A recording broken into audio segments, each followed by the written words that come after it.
Jau vairāk kā 10 gadus Rēzeknes pilsētas bērniem Kristīna Ustinova rīko nometni Brīnumzeme.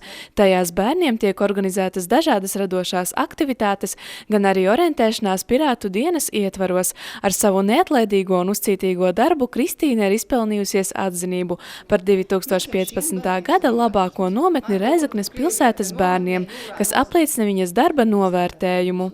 Sen strādāju, sen taisu nometnes organizēju, un kad tevi apbalvo, kad tev pasaka, ka tu esi to nopelnījis, tas ir patīkami. Tā, ka, protams, tas manu pašapziņu cēla viennozīmīgi. Jā. Un tas bija arī stimuls, ka var iet uz priekšu un mans darbs ir vajadzīgs.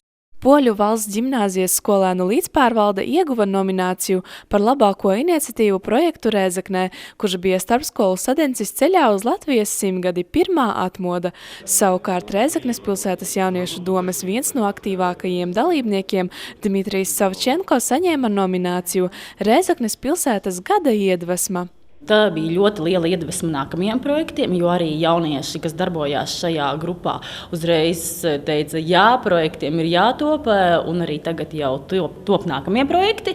Tā kā, jā, tas bija ļoti liels gan gandarījums, gan iedrošinājums, gan, protams, tāda kā pateicība, ka tos darbs ir novērtēts. Tas bija ļoti patīkami, jo es biju sapratis, ka cilvēki redz un vērtē manu darbu, ka tas nav.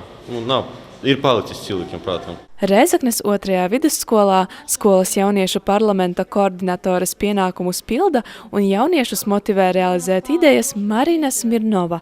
Ar savu darbu viņa mudina skolēnus uzņemties iniciatīvu, kuras rezultātā jaunatne uzņemas vadīt un organizēt pasākumus, tādējādi gūstot pieredzi un attīstot iemaņas dažādās jomās. Jauniešiem ir idejas, ja? Bet dažreiz viņi nezina, ar ko iesākt, kā izplānot ko. Un tad, kad viņam tas stāsti rādi, varbūt tos ceļus, kāda veida tas būtu izpildāms, ja? Viņi iedvesmojas. Ja? Un tu, kā pieaugušais, varbūt ar lielāku pieredzi, kaut ko vairāk esi redzējis, ja? Bijis un tā tālāk, tu vari viņam tā kā arī priekšā pateikt, kas vēl būtu tas interesants, kāds temats un tā tālāk. Ja? Un tieši iedvesmot, bet tālāk viņi visu dara paši.